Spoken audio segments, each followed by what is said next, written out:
जी news पे एक बहुत अच्छा आर्टिकल मैं पढ़ रहा था, जिसमें ये लिखा गया था कि ऐसी कौन सी 6 चीज़ें हैं जो बीजेपी के फेवर में हुई होंगी, जिसकी वजह से ये लग रहा है, एग्जिट पोल में बहुत क्लियर सामने आया है कि बीजेपी शायद 400 का आंकड़ा टच कर लेगी। पार होते हैं नहीं, ये हम देखेंगे। पहला कारण है गरीब अन्न कल्याण योजना। इस योजना के अंतर्गत हर गरीब को जो एक गरीबी की रेखा के नीचे है, उनको 5 किलो राशन हर महीने दिया जाता है बाय द गवर्नमेंट। राइट, ये बहुत अच्छी योजना है, आप ज़रूर इसके बारे में पढ़िएगा। सेकेंड रीजन जो है, that is woman voters. There is a tremendous increase in woman voters, not only Hindu woman but Muslim women as well. Now the reasons, we all know what the reasons are. Okay, there is a yojana called Lakshmati Didi Yojana. That's the yojana that really changed and empowered the women of India. Right? Go check in Google about it. Third reason that worked in the favor of BJP is multiple welfare schemes. गरीब कल्याण योजना हमने already बात कर ली उसके बारे में, ठीक है। जन धन योजना हमें सबको पता है। प्रधानमंत्री आवास योजना, we all know about it. Okay, tap water for all, ठीक है, इलेक्ट्रिसिटी फॉर ऑल, एंड स्वच्छ भारत अभियान। कौन भूल सकता है स्वच्छ भारत अभियान को?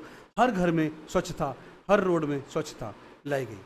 Right, there is a competition, if you may know, every year there is a competition happening between states to make their city clean. That's definitely favouring the world. As per the article, the fourth biggest point here is connectivity.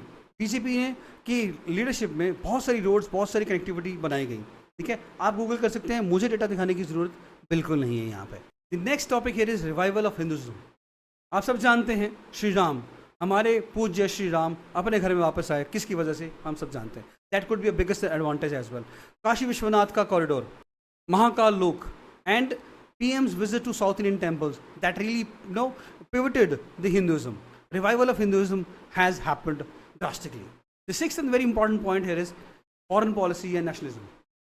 BJP इस time पे बहुत ही strong दिख के आई है foreign policies को लेके और अपने नेशनलिज्म को लेके।